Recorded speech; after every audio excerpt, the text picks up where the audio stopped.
December the 16th, 2018.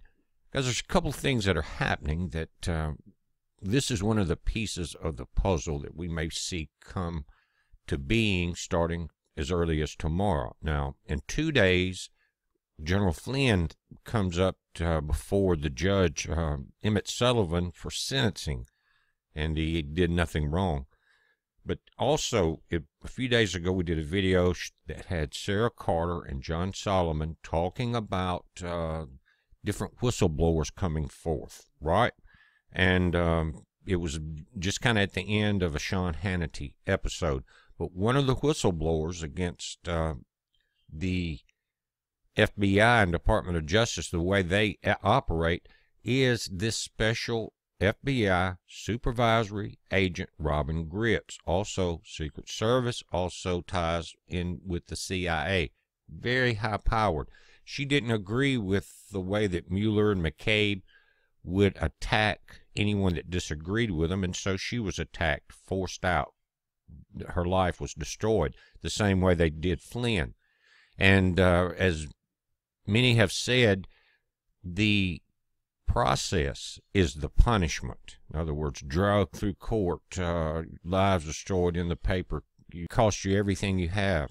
The process is the punishment for going against these Hitler-type McCabe and Mueller investigations. And so she did, and she paid the price for it. So did many other agents, possibly hundreds who went against the Gestapo, known as Mueller-McCabe. But Ms. Gritz has asked Sarah Carter to post her letter to Judge Emmett G. Sullivan in support of Michael Flynn, who will be sentenced on December the 18th. The special counsel's office has requested that Flynn not serve any jail time due to his cooperation with Robert Mueller's office. Based on new information contained in the memorandum submitted to the court this week by Flynn's attorney, Sullivan has ordered Mueller's office to turn over all exculpatory evidence and government documents on Flynn's case by midday Friday. The judge is also requesting any documentation regarding the first interviews conducted by former anti-Trump agent Peter Strzok and FBI agent Joe Pienka, known by the FBI as the 302s. Now, that's the report of an investigation. They're supposed to be done immediately and not altered. These were found to be dated more than 7 months after the interviews were conducted on January the 24th, 2017. A violation of FBI policy, says current and former FBI officials familiar with the process. According to information contained in Flynn's memorandum, the interviews were dated August 22nd, 2017. Guys, and they went against protocol to even do the interviews right as Trump was coming into office. Comey sent a couple agents in to the White House to trap Flynn without his presence of his counsel. Going against protocol, Comey again broke the law, as he did with the investigation into Hillary Clinton. But the 302s, 7 months old, the originals are missing. Now, this is a lengthy article, and I'm skipping a good bit of it. All of it's interesting, though, but she's talking about McCabe here, and Ms. Gritz says, I believe I have a unique inside view of the mannerisms surrounding Andrew McCabe, other FBI executive management, and former Director Mueller, as well as the unethical and coercive tactics they use not to seek the truth, but to coerce pleas or admissions to end the pain, as I call it. They destroy lives for their own agendas instead of seeking the truth for the American people. Candor is something that should be encouraged and used by leadership to have necessary and continued improvement. Under Mueller, it was seen as a threat. The truth was a threat to Mueller. It still is.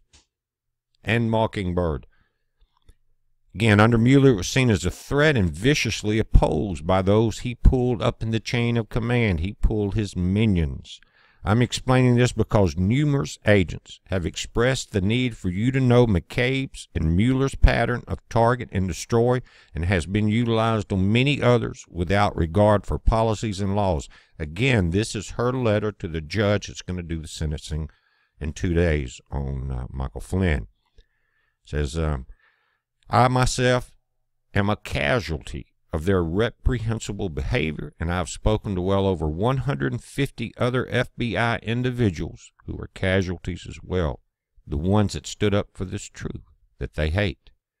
I am the individual who filed the Hatch Act complaint against McCabe and provided significant evidentiary documents obtained via the Freedom of Information Act, open source, and information from current, former, and retired special agents.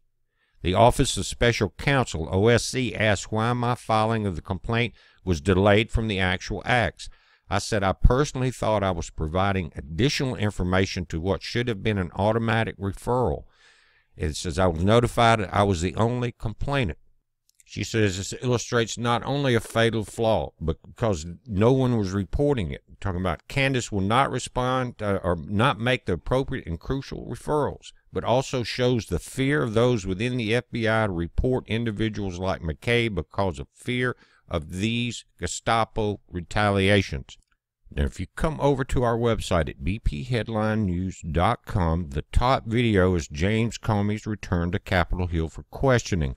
And the commentators at Fox News tear into some of the same subject line that we just covered, guys, and it's very interesting the way they approach it.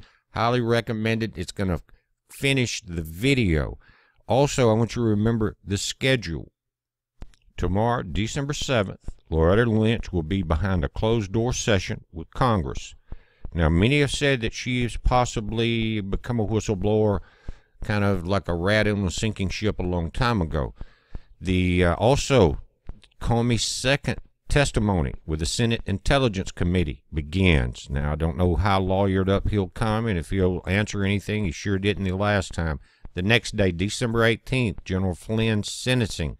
Now, December 21st, the intelligence report from the Director of National Intelligence on 2018 voter fraud. This is huge. It should be a big deal. We're going to find out. The next day, December the 22nd, the Trump executive order on September the 12th, 2018, he ordered the Director of National Intelligence to conduct the assessment on U.S. election integrity and deliver it with supporting info to the POTUS, Secretary of State, Treasury, Defense, Homeland Security, and Attorney General no later than that date, December 22nd, 2018, this Saturday. Then you have a week off. You've got coming up January the 1st.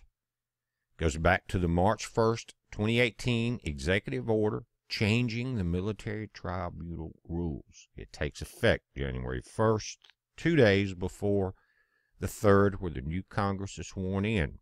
And very important timing. And so, guys, I want to say this. There's a massive disinformation campaign going on.